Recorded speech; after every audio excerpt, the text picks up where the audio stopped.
Okay, good afternoon, everybody, and welcome to this afternoon's session entitled Macroeconomic Resilience, How are Policymakers Responding to Current Macroeconomic Risks?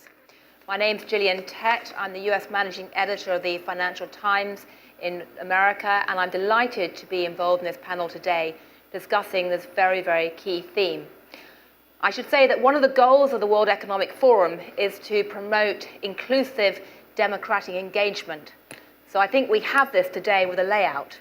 Not only are the ministers and officials outnumbered by the audience, but you're sitting behind them ready to pounce. So I think the balance of power in the room is quite unusual.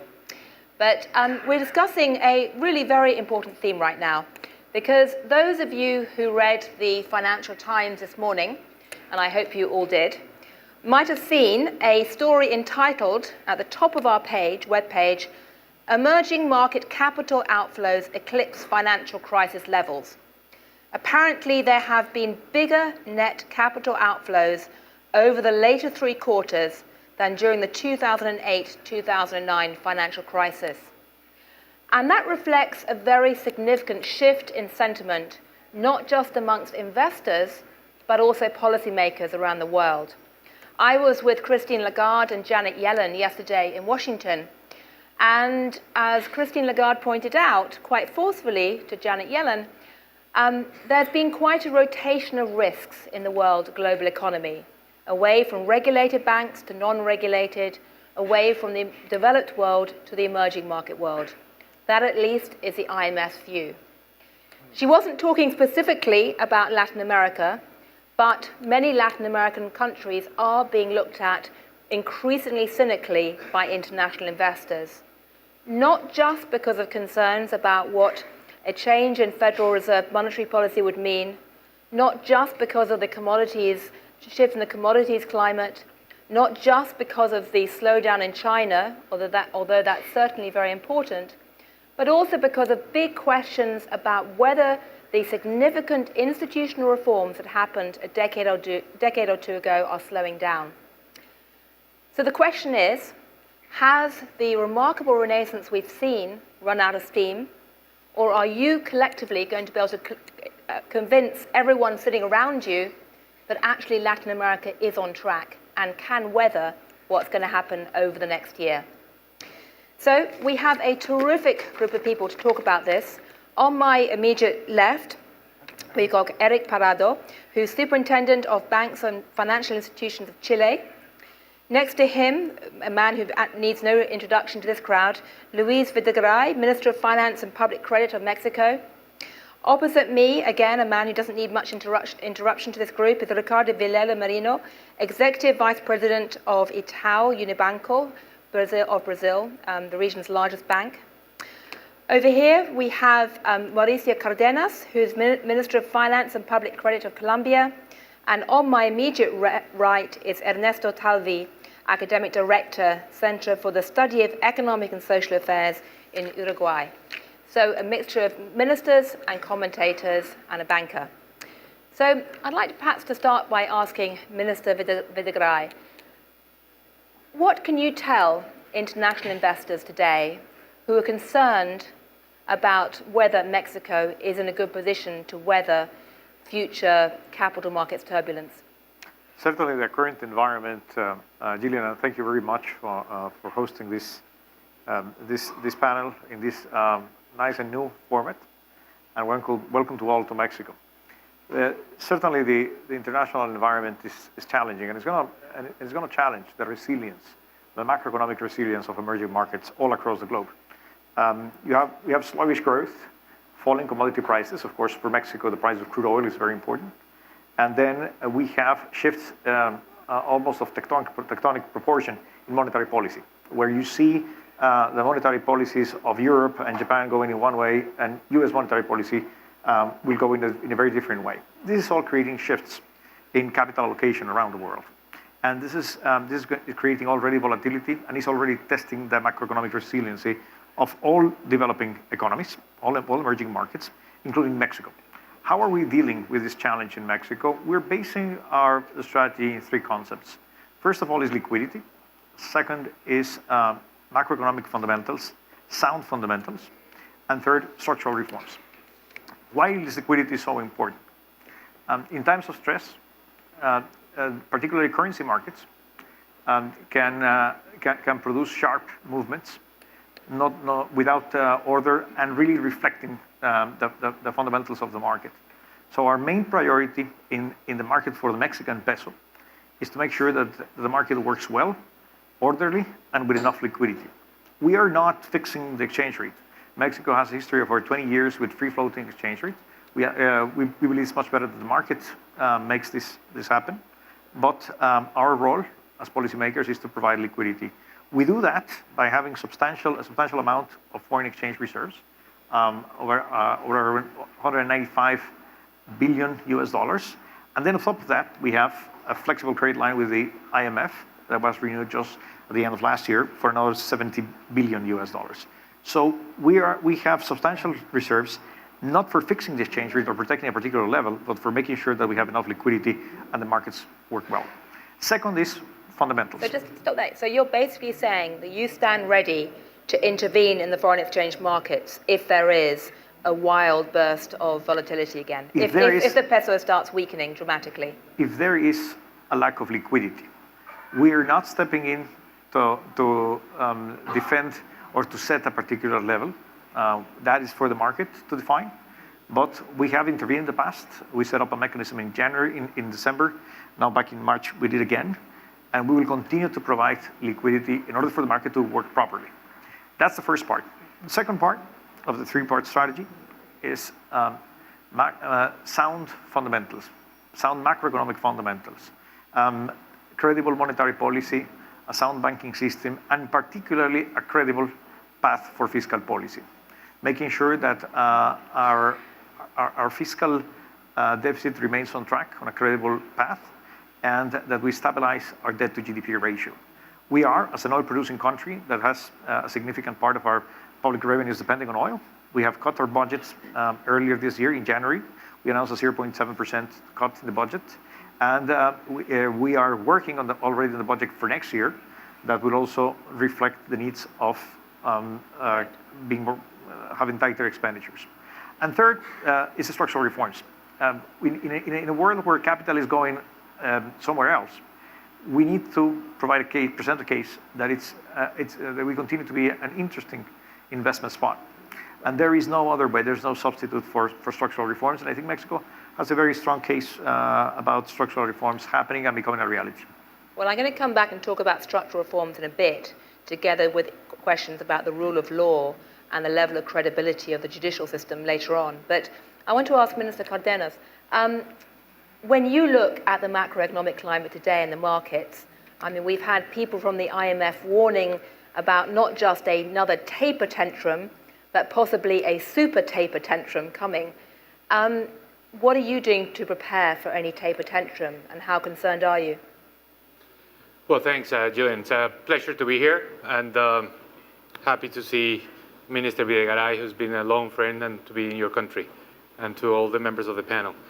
5 years ago, in 2010, there were a number of articles in the press talking about the decade of Latin America. And we're half through that decade. And I think during the first half, all of us were pretty much on the same wave of high commodity prices and low interest rates. Now the wave is fading, so it's now about swimming. Who knows to swim best? We're not longer on that wave. And to swim well, you have to be fit for that. And there are a number of things that are necessary to be a good swimmer. One of them is to be lean and to be prepared and to have a good sense of direction, where you're going. Once the wave has passed, not everyone is going to get to the coast at the same pace. And I think it's going to depend a lot on your abilities. So let me put your question in that context. How well prepared are we to do that? And I think not everyone is equally prepared. Colombia, for example, is a country that has managed to reduce its fiscal deficit significantly, its public debt to GDP ratio, has a very strong financial sector, has an economy that is not very dollarized, on the contrary, and has an economy that at the same time has run low inflation. So with that, you are well equipped to deal with this because you can depreciate the currency without worrying for other effects on inflation, on the balance sheet of banks or the corporate sector. That helps a lot. And that's what we've done. The currency has depreciated, and that's an automatic stabilizer.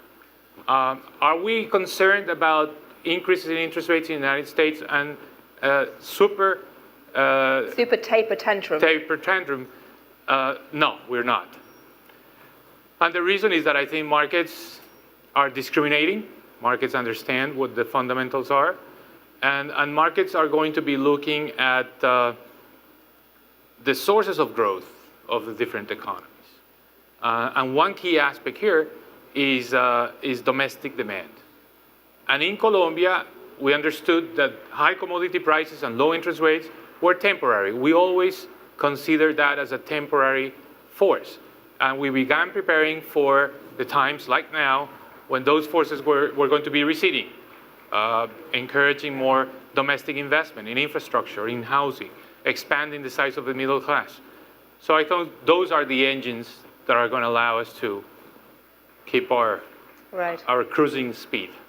Well, the other version of the image of the wave that you used is a wonderful image of, or wonderful phrase that when the tide goes out, you can see who's been swimming without any trunks, which I don't know how you would translate that in Spanish, maybe, but that's another version of what you're saying, that basically when the wave of high commodity prices and cheap money and Chinese demand, the 3 C's I like to say, cheap money, Chinese demand, and high commodity prices, as that wave recedes, you can indeed see where different countries are structurally. I mean, one of the countries which is considered to be looking quite naked, if I dare say it, as the tide goes out right now is Brazil. There is a lot of concern about what the state of Brazil is in terms of the institutional reforms. You've had significant political protests. You have questions around the current government, and of course, corruption scandals. What can you say to investors who are looking at Brazil today, either your bank or the country more generally, to reassure them? Actually, as you described, it's a pretty challenging scenario and situation that we're facing right now in Brazil. But if I can say something, one phrase is, don't bet against Brazil. But we should see that in a different perspective and in the context, what's going on in the region and globally as well. And this new global environment in the horizon, we see the US, it is about to start a monetary tightening cycle sometime by the end of this year. And commodity prices, as mentioned, are set to remain at low levels that we are forecasting. And for the Latin American countries, that will be very challenging and a risky environment ahead overall. Because as the US interest rate rise, we're going to see bond price becoming less attractive, liquidity more expensive. At 1C, that's cheap credit won't exist anymore. And Latin American countries will face tighter external financial conditions. And at the same time, commodity prices are low with no recovery in the horizon and no longer tailwinds for growth in the Latin American region. We're going to see also the region facing a less favorable terms of trade. But given that the global environment is riskier, and the question is for the panel, for ourselves, are Latin American countries prepared for a sudden capital outflows that you mentioned in the beginning of the conversation, or to a lower prices and higher volatility in commodities? And I dare to say that indeed, more than in the past. And why? Because many countries, and not all, it's not homogeneous Latin America, in the region have made most of the good times to build buffers. And just to mention 3 important lines that were being worked out with responsible policymakers, some of them around this table, is that first, external positions have become more resilient. Second, the public debt has been reduced over time, and its composition is also healthier. And third, the inflation targeting, as was mentioned here before, the regime has been successfully implemented. But in the case of Brazil, in this context, I will say that given the overall better economic macro fundamentals, there is room to face this challenging environment with counter-cyclical policies, especially true in countries such as Chile, Colombia, Mexico, Peru, coincidentally the countries in the group of the Pacific Alliance. I think in the case of Brazil, it's not so accurate. And we are in urgent need for economic adjustment and to prevent policymakers from using both the fiscal and monetary policy as counter-cyclical tools. And unlike other Latin American countries, we see Brazil that didn't invest enough. Well, we had a favorable commodities price cycle in our side. And we failed to recognize at that time the end of the cycle in time, which led to several imbalances that need to be tackled to restore confidence and to allow a rebound of growth. And in Brazil, we are, as we speak right now, at the peak of the adjustment season. And that's the good news. We have Minister Levy, which is working hard, technically and politically, to approve a lot of the adjustments that are necessary. I'll just mention quickly 5. The fiscal one, the quasi-fiscal, the regulated prices, balance of payments, and inflation targeting.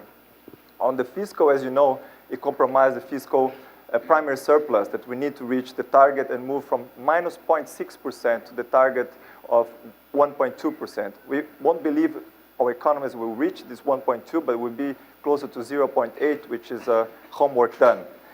We have to improve the debt dynamics of the country also and do this as a main adjustment in order to regain credibility and to enable economic recovery. The second one, the quasi-fiscal, reserves to public sector credit as well as expenditures of budget. The third one is the prices. As we know, government set prices in gas, electricity. They are repressed in the recent past and are lagging vis-a-vis the other prices. So we see high increase in tariffs, 45% in electricity. And the third one is the balance of payment. It's an effort to reduce the current account deficit for the current more than 4% to a level lower than 2.5% of GDP. And we see that at central bank perspective, the end of the daily intervention program and also the strong exchange rate depreciation that we've seen in Brazil are part of that adjustment. Finally, on the fifth point, inflation targets, we must renew the efforts to reach the inflation target of 4.5%.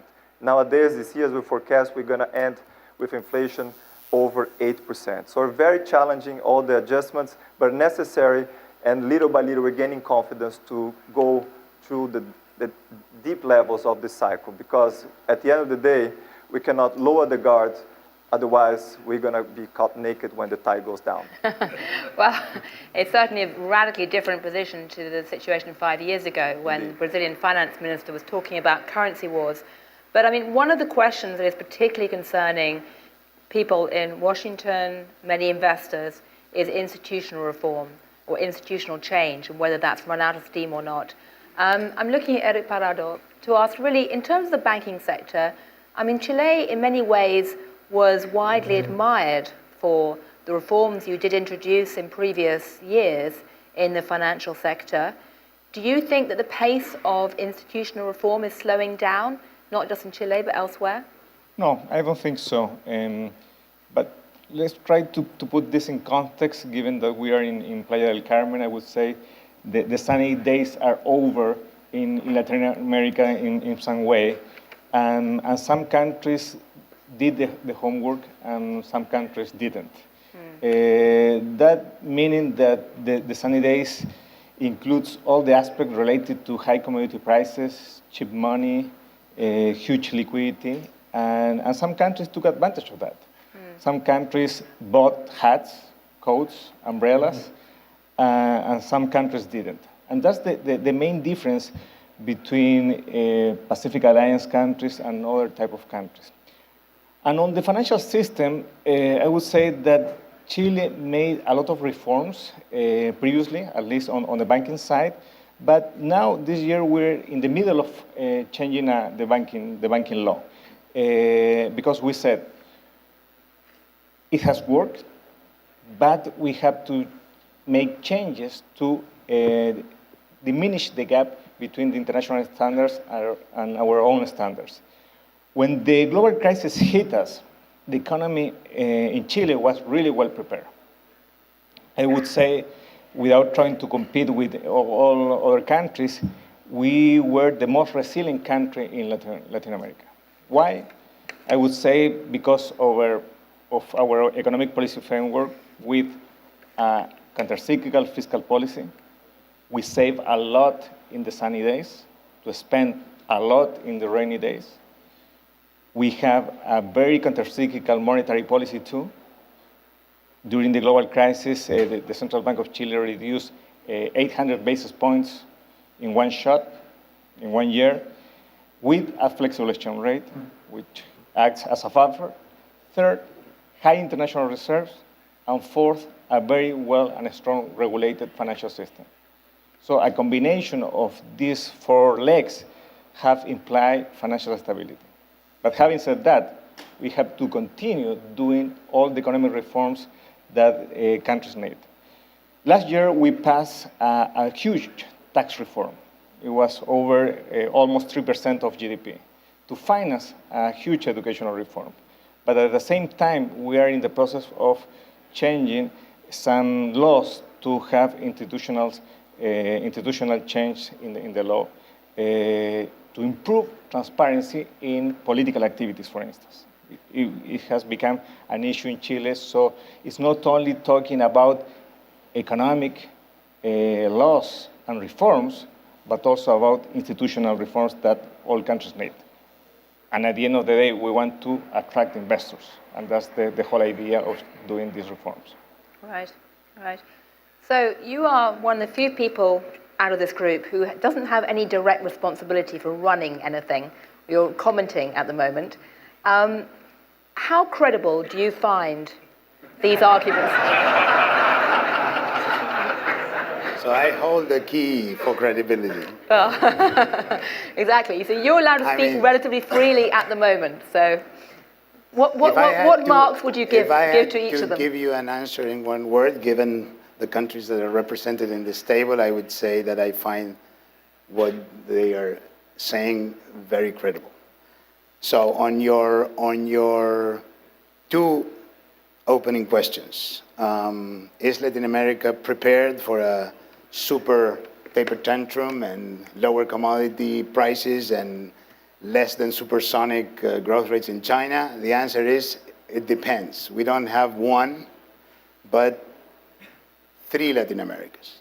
Yes. So we have, the first one is Chile, Colombia, Mexico, Peru. The outward-looking, faster-growing, and with very sound financial indicators. I mean, these countries have huge levels of liquidity in relation to short-term debts coming due, which is what Minister Videgaray was referring to when he said we are liquid, so if the markets suddenly close, we can always have our own resources. I mean, all these countries are in good terms with the international community, so they will be able to tap on international lender of last resort facilities with the IMF. Brazil, let's say Argentina and Venezuela, I mean, we all know. I mean, they are already in crisis mode, so nothing to elaborate there. Well, since they're not, since they're not represented and they don't have a voice, unless anyone in the audience wishes to comment. Continue talking. And Brazil, I think what people underestimate, Brazil has not been so far as outward looking as the other countries. It has some real limitations in infrastructure and other limitations that we know of, but the liquidity position of Brazil and the soundness of the financial system. We actually performed in a Brookings Series report last October some stress tests for all these countries. for the banking system. And it is amazing how large non-performing loans have to go up in order for these banks to start having problems. They are extremely resilient in terms of the capital and the provisions that they have already made for non-performing loans. So I think that the narrative of the people who are sitting in this table it looks good to me. Now, we don't have the international community sitting at this table, and it is as important as these countries if we are going to have anything even remotely similar to a super taper tantrum. I mean, the IMF has to be ready to perform the functions of international lender of last resort. It has to have the ability to act rapidly, decisively, unconditionally, with sizable amounts to deal with the problems, to avoid fundamentally sound countries from having any problems. That's the IMF. And at the level of the World Bank, and this is a message I would like to share with my Latin American colleagues, we need to be careful this time around not to react instinctively as we did in the past. We need to look good vis-a-vis financial markets, so we have a slowdown, fiscal balances start to look not as good as they looked before, so we start immediately taking austerity measures. I think we have to go to a mode of what I like to call intelligent austerity. This is a world of super low interest rates. If we can take advantage of those very low rates to invest in infrastructure, to invest in human capital, to invest, as my friend Ricardo Hausmann likes to say, in rekindling access of informal workers into the complex networks that will allow them to increase their productivity. If we can do that, those are socially profitable investments. If we are borrowing at zero or close to zero, then that should not be counted as debt. And for in 100 present years, value terms, it is not. So we should be careful in not overdoing it with austerity, because the world we live in is not the same as the one we had in the 80s or the 90s. But Minister Videgaray and Cardenas, I mean, are you convinced that if you engage in intelligent austerity, the markets will give you the benefit of the doubt? Well, in the case of Mexico, if I may, Mauricio, in the case of Mexico, we Because I mean, are... of course, you're facing, what, is it 42% of your budget has vanished from the oil price falling? Overall, it's 30%, but that's offset. 30%. It's 30%, but that's offset because we also import gasoline. So we have the net impact is much lower, but still, it's significant, and we need to react.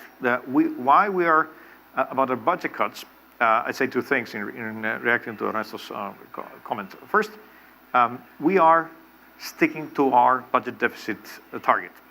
So we are cutting our budget because we have less money, and in order to not to have a larger deficit. So but we are not reducing our target. We're sticking to our target.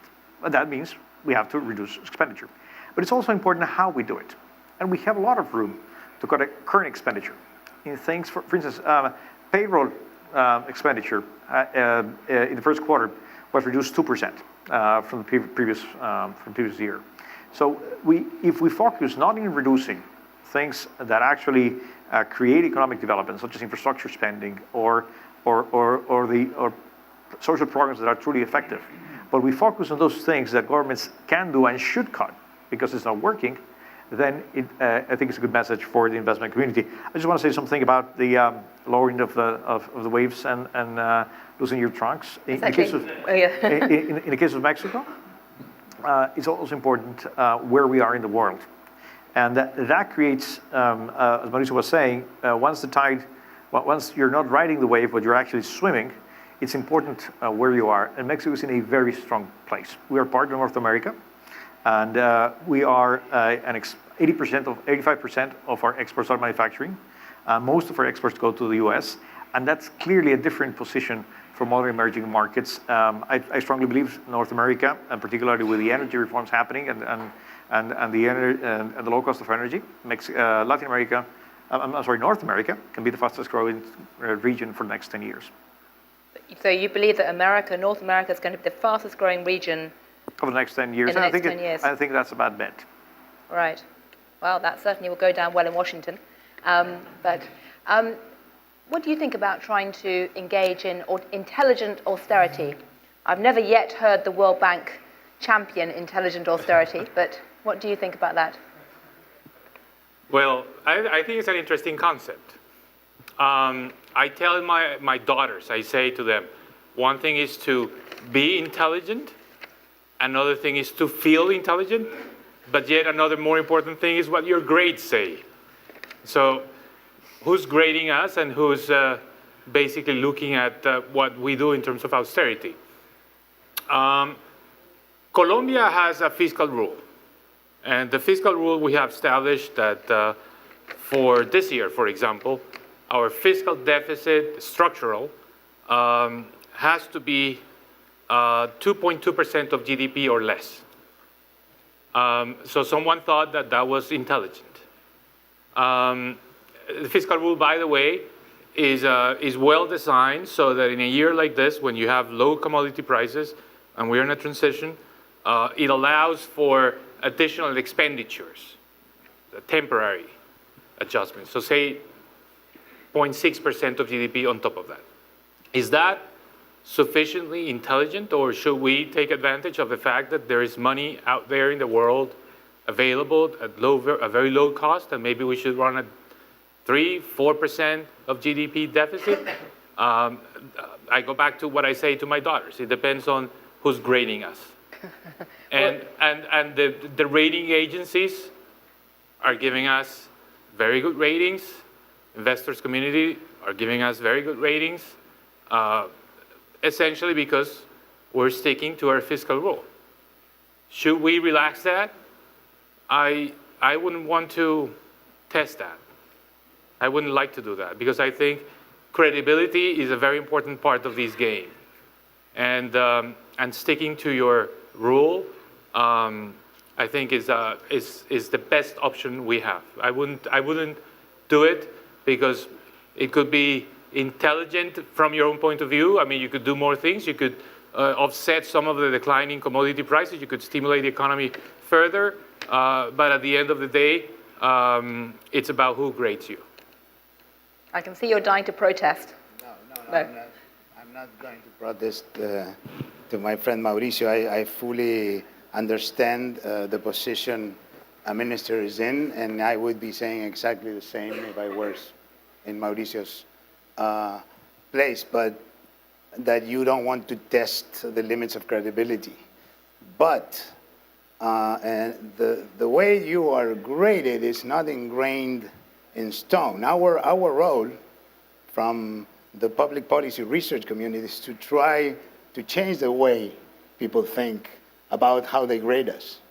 And that is why I think the international financial organizations maybe will have a renewed role to play, just as they played in the 50s and the 60s when they were the only game in town in terms of capital flows. We didn't have private, but official flows or multilateral flows.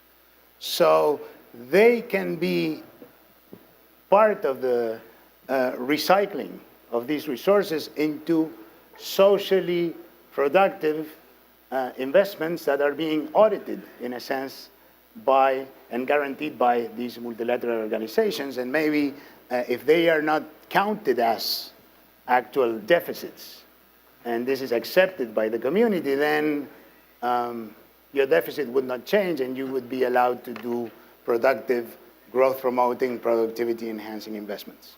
Well, certainly infrastructure has become the new favorite magic word, if not would-be magic wand of the IMF and World Bank at the moment. I mean, everyone loves to talk about infrastructure. But Eric, what do you think about... No, let me kick in the discussion regarding austerity, because I think austerity, I'm not sure if we can use well that concept. I prefer to use the concept of fiscal responsibility, fiscal rules, and so on. For instance, in the case of Chile, we have a very strict fiscal rule that focuses on the long-term price of copper. So independently of the current price, we only focus to get our expenditures on the long-term price of copper. So if the long-term price of copper is under this long-term of copper, we have to supplement those expenditures. And I think that's important because all countries that did the homework and saved money during the boom, during the super cycle boom of the commodities, now they have some sort of security, some sort of savings to spend it in the rainy days. And I think the investors discriminate that. And they look at the countries and say, you know what, those countries save a lot of money, so if they are running a deficit, a fiscal deficit, that probably we will have, of course, we can get all the money that we can without being shy and spend it a lot. We did that during the global crisis. And we spent more than $9 billion, which is huge for our economy, trying to support the hit from the foreign shocks. So that's quite important. And I think if we take our current situation, more or less is a similar thing. Right. I'm going to make one comment on the austerity again before we move to the subject. The sound, yes. Hello? Hello? Can you hear me? No. No? Can somebody fix the sound, please? Hello? That's better, yes. Yes, my comment is that austerity, standalone, doesn't matter how intelligent it might be, it won't bring prosperity. Austerity is necessary, but it is not sufficient. We need to find other sources of growth for our countries to innovate, to be more productive, and so on. Take the case of Brazil. I'll be quick on the example of Brazil, where we have fiscal imbalances going on. And Brazilian economy urgently needs adjustments to recover sustainable growth down there. And the main adjustment, as I was talking before, is the fiscal one, because the primary surplus has been deteriorated over the years because we haven't been doing the austerity homework correctly. Just to give you some numbers, the primary surplus was 2.9% of GDP in 2011, came down to 2.2% of GDP in 2012, down to 1.8% of 2013, and minus 0.6% last year. So that came from an impact of economic slowdown on tax collection, especially. It doesn't grow, you don't have tax collection and so on. And more expansionary fiscal stance, given the lack of austerity. Expenses were growing at a rate of 5.2%. So flat revenues, growing expenditure, not a very good equation. And the reduction on the primary surplus and increase on the government financing costs put a lot of pressure on the public debt. Just to give an example, the net debt of Brazil as a percentage of GDP increased from 2.6% in 2014 to 34%. And gross debt increased from 5.6% to 59%. So given our calculations, our economists at the bank, I'm surrounded by PhD in economics. In Brazil, we learn to become a PhD by force, by crisis, hyperinflation, debt crisis, and so on. We all PhDs in Brazil. The primary surplus necessary in order to stabilize public debt long-term is around 2.5% of GDP, which is much higher than the current one. Just to show that we need a lot of homework in the austerity front, but it's not sufficient to get the so-called prosperity. Well, I'm going to turn to the audience for questions in just a minute, because we have a lot of people in the room. We have a packed room, a lot of people with a lot of experience. I should say, by the way, that if any of you are feeling very shy and don't want to ask a question in public, you can email me a question to futurefinance@wef.ch. So if any of you are too shy to put your hand up, you can email me in secret too. You can too if you'd like. Can I say a word? Please do, yes. Because Ernesto's point is right. There is cheap capital available. And that's something very exceptional about these times. So you could think, well, why don't you spend more at the level of the government and do it in a coordinated way with the rating agencies, the multilaterals, etc. I think there is another way of doing the same thing, but more effective, which is have the private sector use that cheap capital. Create the incentives for the private sector to really take advantage of that opportunity. That's exactly what we're doing in Colombia with the PPPs on transport infrastructure, road concessions, which is essentially a program where the private sector goes out there to the financial markets, to borrow long-term, low-cost, build infrastructure, get some support from the Colombian budget, again, long-term, but we're going to maximize investment in the short term. And that's an alternative that allows you to stick to your fiscal rule, show that your fiscal performance is bright, but at the same time, you take advantage of market conditions in the financial markets today.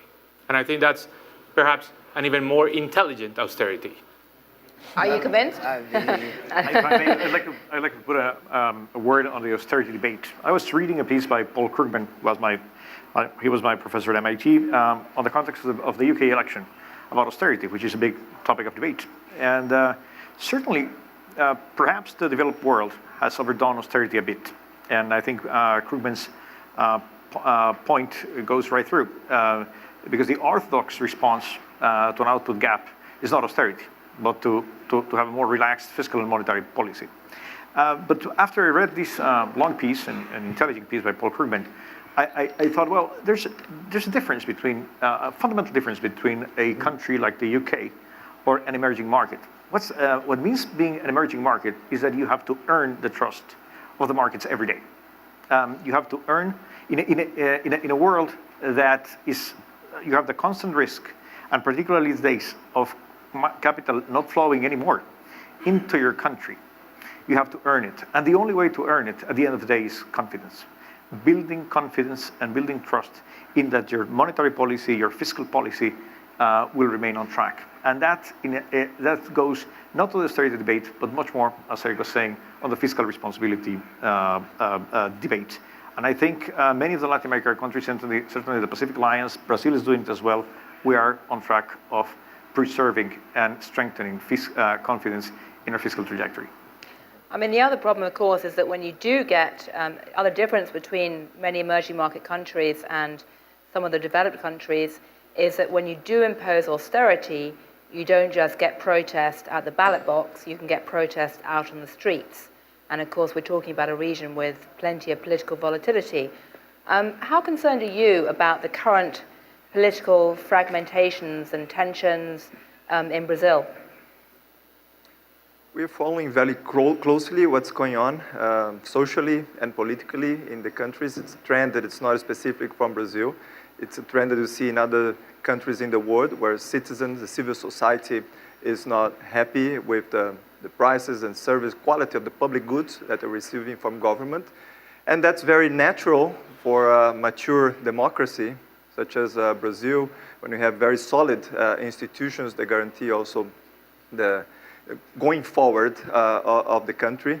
And we've been witnessing in many capitals of Brazil, millions of young people, liberal professionals, mid-class, different races, the diversity going into the streets to fight for this better quality of goods and services, and plus the end of corruption in our country. So that's a claim, and the government, I think it's processing this information, because at the end of the day, they are the voters, they are the clients, and they need to be satisfied. So what kind of reforms that we're going to see going forward to approve, to have a better education, security, health plans for the country, so make sure that every tax dollar will go back in some way to benefit society at large. Right.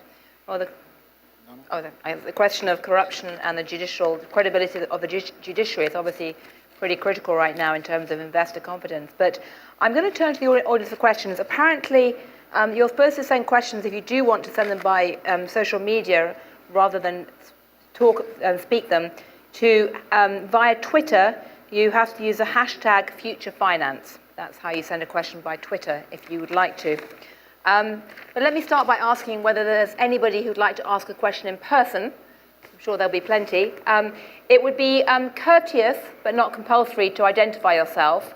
And under no circumstances, and this is compulsory, no long speeches. I'm going to cut you off after 30 seconds, because we have 5 people and a lot of people in the room. So. Thank you. I'm going to move here because it's for Minister Videgaray, but I'm Mauricio Garcia from Mexico, and I love the liquidity comment. But what about local liquidity in Mexico? I'm amazed about the only theme that goes around from entrepreneurs to big companies in this forum is the lack of, for example, VAT return for companies. And that is getting a lot of liquidity outside of enterprises' hands. So what about local liquidity, and how can we solve that big problem that enterprises and I guess the whole country is facing right now? Thank you. Well, thank you for your comment. Certainly, one of the challenges when you're not riding the external wave anymore is to have a more robust domestic demand, just as Mauricio was saying at the beginning. And if you look at the figures for the first quarter, either you look at consumption, the sales of cars in the domestic market, supermarket sales, these are certainly trending up. And that is a good sign that families and even companies have more money in their pockets. Inflation is trending down. Job creation is even stronger than the rate of economic growth. And that is creating a foundation for consumption growth. On the specific topic you're saying, when we started the administration, VAT collection was growing at a 4% rate. VAT returns were growing at over 20%. That meant that there's something was not right in the system. What we did is we took special steps in order to double check every return of VAT. But we're very much, that process is very much behind us. If you look at manufacturing, if you look at the food industries, which are the bulk of VAT returns, certainly the problem is very much corrected. But we are in the process of stabilizing. And just look at numbers in the first quarter public finance report. Look at the figure for VAT collection. That shows negative growth. Why is that? Is because we are returning a lot of the overdue VAT from last year. So the aggregate figures already show it, and particularly talking to manufacturers, you perceive that. Thank you. We have a question right behind me. Thank you. Jaime Ardila, I'm the president of General Motors for Latin America. I wanted to go back to the issue of structural reforms. It seems like when times are good, you don't need them, and when times are bad, you can't afford them. And what I wanted to say is, particularly with regard to tax reform and labor reform, there are very few countries that are really addressing those two seriously. And frankly, the ones that are, like in the case of Chile, seem to be going in the wrong direction, to be perfectly honest. What are countries doing in that regard, and how important is it in the agenda of the countries represented here? Those two that I think are very important for business, tax reform and labor reform. Who would like to address that? Well, let me tell you what we've done and what we plan to do. What we've done is that 3 years ago, in 2012, we decided to cut payroll taxes because we thought payroll taxes were really constraining formal employment. So we decided to do that, and the results have been very positive. We cut payroll taxes that in Colombia were very high, 30%, to half of that. And since then, we've seen 7 to 8% annual growth on formal employment, which is very important. On taxes, I think this is a common question and a theme that it's all over in Latin America. And here's the tension. Most of our countries have relatively low tax collections, tax to GDP ratios, but yet the corporate sector has high income tax rates. And that's the world that is a little bit, it's contrasting. The way to solve that and the way we're thinking in the future to deal with this issue is by reducing tax evasion, by widening the tax base, by reducing informality, but making sure that you can spread taxes over a larger set of taxpayers. I think that's the strategy we're following, and we are now in the middle of a debate with the tax experts, with the tax commission, looking at our tax code to deal with that situation. Right. Ernesto, are there any countries out of here which impress you in terms of their tax policies? I don't share the idea that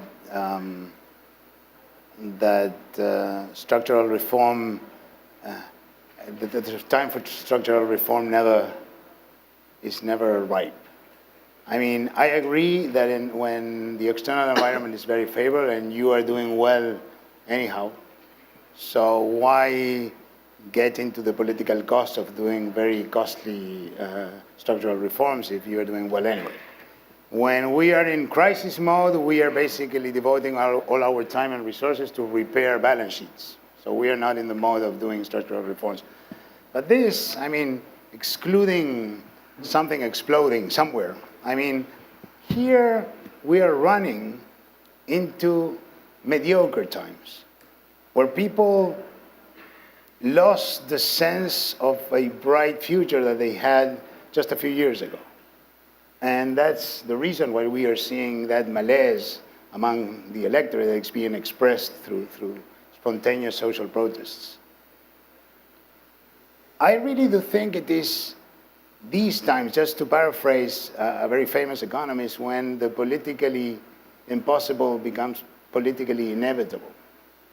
These are the times in which we can really tackle structural reforms, and that's why I think it is so important, I mean, to try to take advantage of, in the way Mauricio suggested or otherwise, of these very, very, very low interest rates and abundance of resources. Let us have some historical perspective here before we are too harsh on us.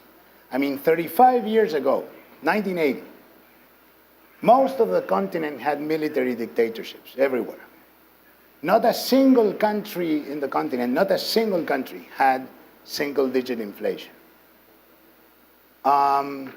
We were jumping from crisis to crisis, from coup d'etat, from coup to coup d'etat. That was our reality.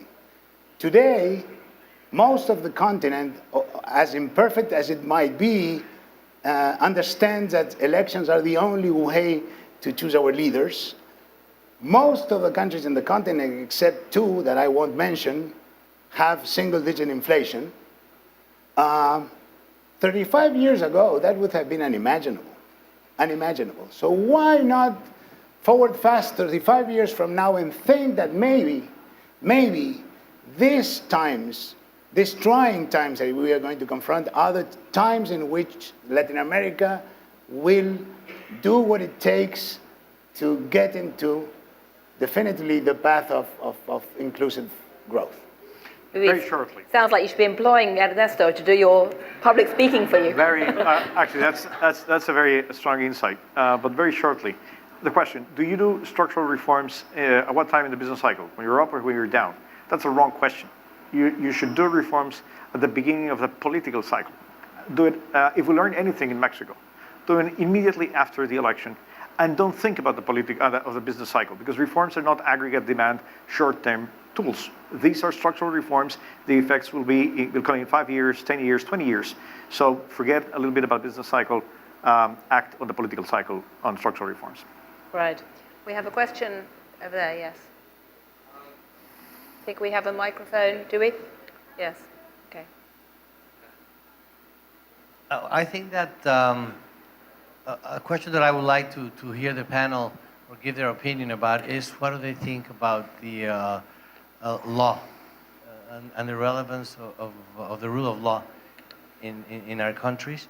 And then the second thing that is... I think just one, because we're almost out of time. Okay. Rule of law. A rule of law. That yes. would be and we've got another question behind you. Let's just take a couple of questions, because we are, I think, yeah. Yeah, actually, I'm interested in hearing the panel talk about poverty. We've made enormous advances over the past 25, 35 years. We still have a 50% poverty rate throughout the region, more or less. And I want to see how intelligent austerity, fiscal responsibility tie in with solving that enduring problem. Okay. Well, we have a very engaged democracy here of lots of people trying to ask questions. I'm going to take one more over here, and then I think we'll probably have to treat that, sadly, as the final. Yes, I would like to ask a question to Ernesto Talvi. There's no representation here from Venezuela or Argentina in the panel, and they say that only barbers they learn on other people's heads. But what are the lessons about the do's and don'ts of economic policy that the region should learn from Argentina and Venezuela, maybe on multiple exchange rates, maybe on using price controls as a way of bringing inflation down and so on? Right, well, we have exactly 5 minutes, which by my maths gives you each about just under a minute to talk. So, Ernesto, do you want to start there? In 1 minute. Rather than getting into the technicalities of the lessons, Ricardo, I think that the big lesson from Argentina and Venezuela is that state capitalism, you can afford it when you have very high commodity prices. Redistributed clientelistic policies can be afforded only when you have very high commodity prices and very cheap capital. It runs out of steam. So I'm not sure what's going to happen in Venezuela, but I'm sure, because Venezuela has a larger institutional problem, not only an economic problem. Argentina still has functioning, although imperfectly, institutions. And it's going to have an election. So Cristina Kirchner can afford essentially maintaining her position because she has a few months to go. But the next government won't be able to afford state capitalism and redistribution, and we are going to see whoever wins very substantial change. Right. So you have to look, as Mauricio said, you have to have very clear where to go, and state capitalism doesn't work. I'd like to ask a question about rule of law to Luis, Minister Videgaray, because there is concern about the impartiality of the judiciary in Mexico. Can you convince people that the rule of law does actually operate in Mexico today? Well, certainly we have a large extent of a functioning rule of law. And that's one of the reasons why we are able to attract substantial investment, both foreign and domestic investment. The auto sector, General Motors announced late last year a $5 billion investment in Mexico for the next 4 years. And we are constantly attracting capital from around the world, not only to financial markets, but direct investment. And that is because people who invest in Mexico feel that there's protection, there's contractual protection to their investments. Of course, we have a challenge, and we have to, and the way we've chosen as a path is to make better institutions. Either the president just signed and published this week a new transparency law. The Congress has approved a constitutional amendment for anti-corruption, a new system for anti-corruption. So yes, we need to work every day, and that has to be the highest priority to make a more robust rule of law state. And that's the path we've chosen through institutional change. Right. Corruption or poverty? Can I take a question on poverty? Okay, rather than corruption, absolutely. It's a great question, and I think it's a question that matters to all of us here, government, academia, business. Because, and I'll go back to my analogy of the wave. You know, waves tend to get bigger and bigger at some stage, and that's exactly what happened with the expansion of the middle class, the reduction in poverty. So everything was working in the same direction. High commodity prices, low interest rates, and the middle class was growing. And that was part of these spectacular, say, last decade in the region. The expansion of the middle class, or the reduction in poverty, to a large extent was supported by the government. It was the government that was behind that. Conditional cash transfers, all kinds of programs that really helped the poor. And I think that was general in the region. With the less fiscal revenues because of the reduction in commodity prices, I mean, as there is less exuberance in terms of government expenditures, there is always that risk and there's always that challenge. What do we need to do now? We need to make sure that we continue reducing poverty and expanding the middle class based on jobs. This is really about jobs. That's really what could sustain the expansion of the middle class in the long run. And that goes back to Jaime's question about structural reforms. What can we do really to stimulate job creation in the formal sector, taking people out of poverty? It's going to depend less on the government. It has to depend more on the market. Right. Eric and Ricardo, last quick word. Yes, let me say something on poverty, and I would add income distribution in some way. Because macro resilience by itself is not the most important thing. It's not enough to have financial stability or economic stability in your country if you don't share the wealth with everybody. And that's an important point, because when you think about the structural reforms, I think countries should have, at least in Latin America, 3 priorities: education, education, and education. And that's, I think, is the most important thing. And when you think about the structural reform, every country should have a big structural reform on education. But given that you have, and you are responsible fiscally, you should have also a tax reform. Right. Then given the criticism, we can talk about the details about that. But if you want to increase expenditures, you need to increase the resources. Right. And that's why it's important to match in some way or another with these 2 structural reforms. Right. Two quick comments. First, on the rule of law, I think Brazil has the biggest number of laws among ourselves in the continent. It's not a matter just of having the rule of law, it's a matter of enforcement, the rule of law. And we've seen that enforcement in Brazil lately, especially after the corruption investigations, all spheres of the country, Supreme justice, police, federal police, and so on. And it's a good sign that mature institutions are evolving that way. On the poverty, the government we see in the inclusion of middle class and reduction of the base of the pyramid with the growth and inclusion that Brazil and the region had given the positive tailwind effect. We've seen the Gini index also improving. But we need to grow out of poverty. That's why those measures and those investments are so important, because I agree with Eric, you must grow the pie in order to divide and not only distribute what you have there, and we need to create the jobs and also to give opportunity to people to be included in society.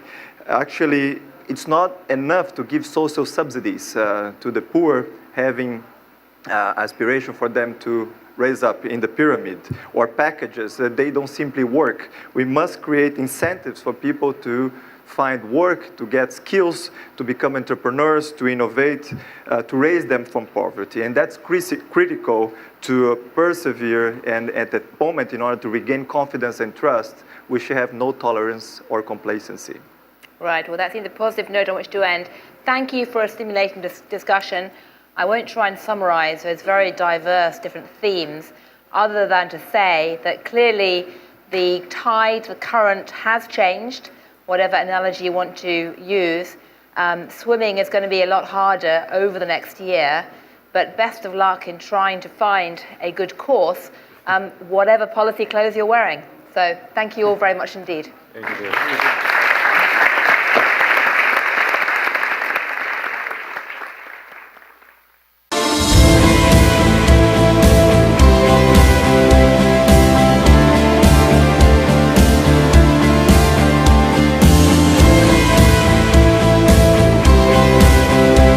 Asking Minister Videgaray, what can you tell international investors today who are concerned about whether Mexico is in a good position to weather future capital markets turbulence?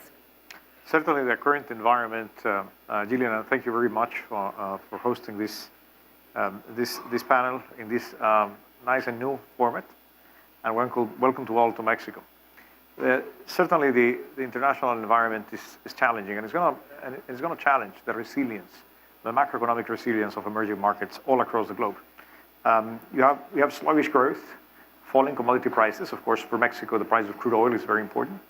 And then we have shifts almost of tectonic proportion in monetary policy, where you see the monetary policies of Europe and Japan going in one way, and US monetary policy will go in a very different way. This is all creating shifts in capital allocation around the world. And this is creating already volatility, and is already testing the macroeconomic resiliency of all developing economies, all emerging markets, including Mexico. How are we dealing with this challenge in Mexico? We're basing our strategy in 3 concepts. First of all is liquidity. Second is macroeconomic fundamentals, sound fundamentals. And third, structural reforms. Why is liquidity so important? In times of stress, particularly currency markets, can produce sharp movements, not without order, and really reflecting the fundamentals of the market.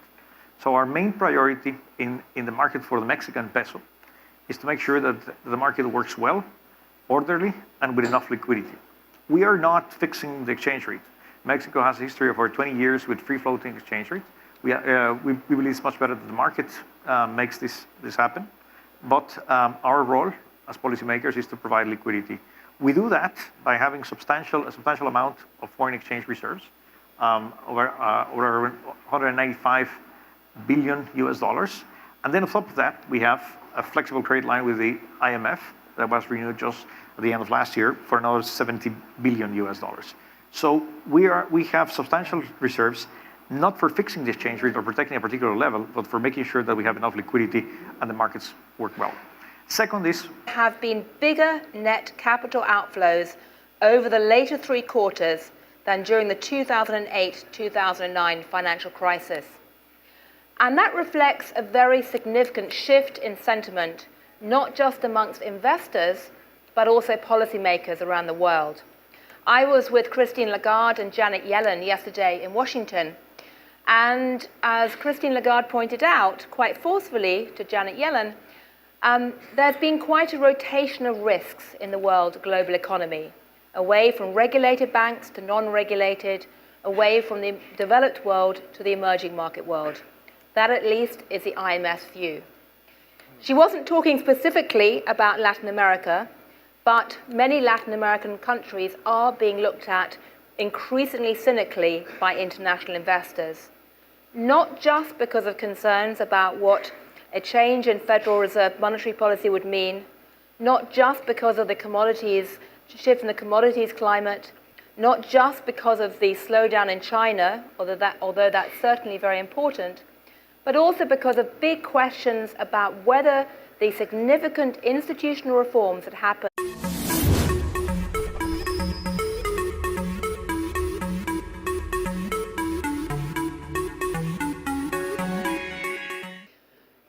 Okay, good afternoon, everybody, and welcome to this afternoon's session entitled Macroeconomic Resilience, How are Policymakers Responding to Current Macroeconomic Risks?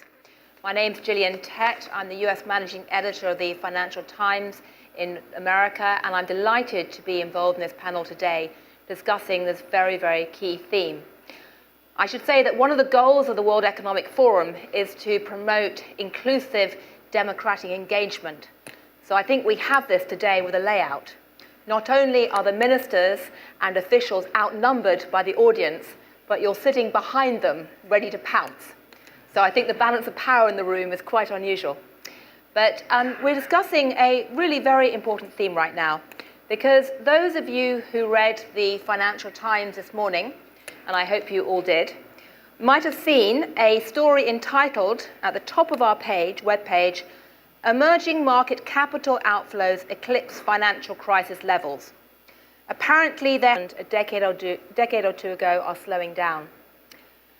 So the question is, has the remarkable renaissance we've seen run out of steam, or are you collectively going to be able to convince everyone sitting around you that actually Latin America is on track and can weather what's going to happen over the next year? So we have a terrific group of people to talk about this. On my immediate left, we've got Eric Parado, who's Superintendent of Banks and Financial Institutions of Chile. Next to him, a man who needs no introduction to this crowd, Luis Videgaray, Minister of Finance and Public Credit of Mexico. Opposite me, again, a man who doesn't need much interruption to this group, is Ricardo Vilela Marino, Executive Vice President of Itaú Unibanco, Brazil, the region's largest bank. Over here, we have Mauricio Cardenas, who is Minister of Finance and Public Credit of Colombia. And on my immediate right is Ernesto Talvi, Academic Director, Center for the Study of Economic and Social Affairs in Uruguay. So a mixture of ministers and commentators and a banker. So I'd like to perhaps to start by